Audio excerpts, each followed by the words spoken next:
แห่งงานมาเนี่ยสามเณรโจหน่อยพอมาซอยเวียกนะไอ้น้องทหารเมืองบุรพาเขามาซอยเวียกมาเนี่ย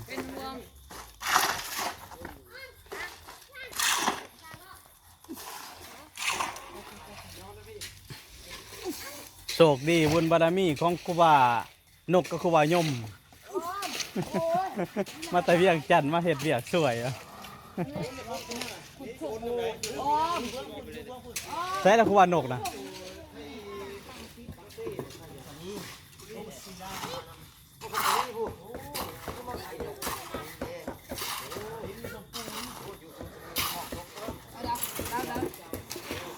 อ้าวลุยบัดนี่ลุยมันกัดมือบ่มันกัดมือบ่จะหน่อยอันน่ะท่านมียามองเคี้ยวฮะนะบัดแล้วล่างแล้วเอายามองเคี้ยวท่าเด้อเอายามองนะยาเคี้ยวน่ะท่าสิพามือแล้วหุกๆแล้วมันก็บ่กินแหละ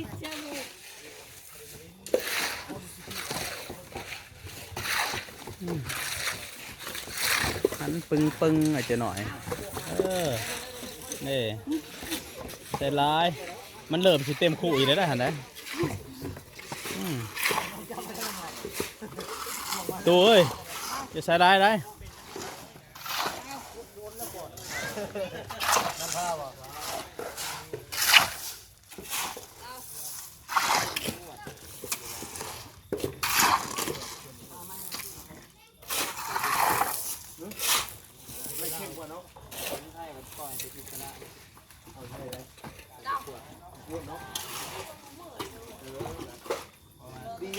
นี่แหละ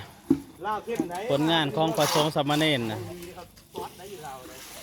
มีจั่วมีเนียนร้ายแหละได้เวียกแนวนี้แหละมีจั่วมีเนียนร้ายฮะจะคู่มาซื้อกอดเลยมาเป็นขวดเรือมาเราทน้ำมันนะว่าอีกแหละให้เอาควายแม่น้ำมาอ๋ออีได้ควายนะฮะควายแม่น้ำนู้นอีกสิงเอ้าเด็กสิงมาลงแค่เราเล็กกว่าเป็ดเก่าควายเลยควายแล้วมาอุควายแม่น้ำถือบ่เอาถืออะไรของเลยเป็ดที่อยู่บนมอแล้วถือพันนะเดี๋ยว